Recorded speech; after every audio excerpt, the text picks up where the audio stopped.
আর এবার আপনাদেরকে দেখাবো ডিসিআর গেট থেকে গাড়ি তো বেরোলো, সেই গাড়ি গোটা রাজ্যে ছাড়পত্র কিভাবে পেত, ফিল্মি কায়দায় চলতো এই টুলু মণ্ডলের পাথরের গাড়ি। একটা চিট কোড ছিল, সাংকেতিক মাধ্যমে গোটা রাজ্যে দাপিয়ে বেড়াতো টুলু মণ্ডলের ডাম্পার ট্রেলার।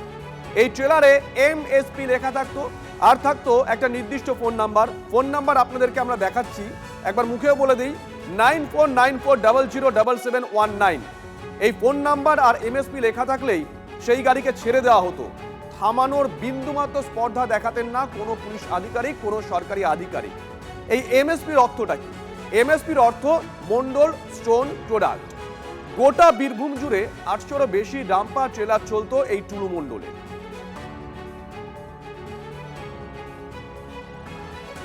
মোহাম্মদ নাজিবুদ্দিন মণ্ডল ওরফে টুলু মণ্ডল শুধুমাত্র সরকারের রাজস্ব ঘাটতি করেনি, সে সময়ের সঙ্গে সঙ্গে নিজের পকেটও ভরেছে বিভিন্ন রকম উপায় অবলম্বন করে। গোটা বীরভূম জুড়ে 800 থেকে 1000 তার নিজস্ব ট্রাক, ট্রেলার বা ডাম্পার চলতো এবং এক্ষেত্রে একটা নিজস্ব যে পদ্ধতি বা পন্থা অবলম্বন করেছিল, তার ছিল একটা বিশেষ চিট কোড। গোটা বীরভূম জুড়ে যে সমস্ত লরি, ট্রেলার বা ডাম্পারে এমএসপি লেখা থাকবে, অর্থাৎ Mondal stone product private limited লেখা থাকবে, এবং সেই গাড়িতে থাকবে একটি বিশেষ মোবাইল নম্বর যার লাস্টের 4টে ডিজিট 7719।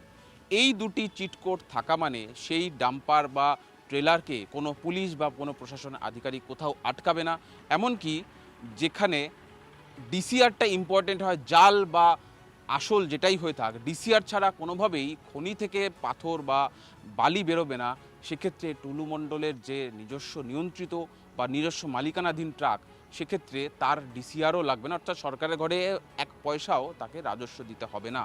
এই ছিল টুলু মণ্ডলের চিটকোড। আমি রয়েছি টুলু মণ্ডলের মোহাম্মদ বাজারের যে স্টক ইয়ার্ড, সেই স্টক ইয়ার্ডে আমরা দেখতে পাচ্ছি প্রচুর এই ধরনের ট্রাক বা ডাম্পার রয়েছে।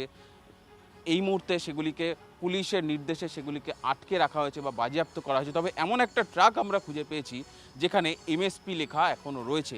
বেশিরভাগ ট্রাক বা ডাম্পারের ক্ষেত্রে এমএসপি যে লেখাগুলি ছিল সেগুলি মুছে ফেলা হয়েছিল, যে মোবাইল নম্বর লেখা ছিল সেগুলি বদলে ফেলা হয়েছিল। তবে একটি লুকিয়ে রাখা ট্রাক আমরা দেখতে পাচ্ছি যেখানে এমএসপি লেখা রয়েছে, অর্থাৎ Mondal stone product private limited. যেমন অরিত বসের সঙ্গে সুজয় পাল, TV9 বাংলা, মোহাম্মদ বাজার, বীরভূম।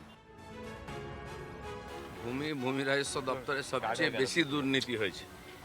আপনি বিএলআরও থেকে আরম্ভ করে যত অফিস আছে যেখানে জমি রেজিস্ট্রি হয়, এক একটা জমি 2-3 বার করে রেজিস্ট্রি হয়েছে, সবার কাছ থেকে পয়সা নেওয়া হয়েছে। মমতা ব্যানার্জি কি ভগবানের আরাধনা করছেন দেখতে পাননি? টুলু মণ্ডল বা এই ধরনের লোকেরা আজকে নাও আসছে, সরকারি জমি লুট করে সরকারি জায়গায় বাড়ি বানিয়ে, হোটেল বানিয়ে, রিসর্ট বানিয়ে, বাংলো বানিয়ে এরা বসেছিল। কেউ দেখেনি কেন? মমতা ব্যানার্জিও বেনিফিশিয়ারি এর থেকে, তার পরিবার বেনিফিশিয়ারি।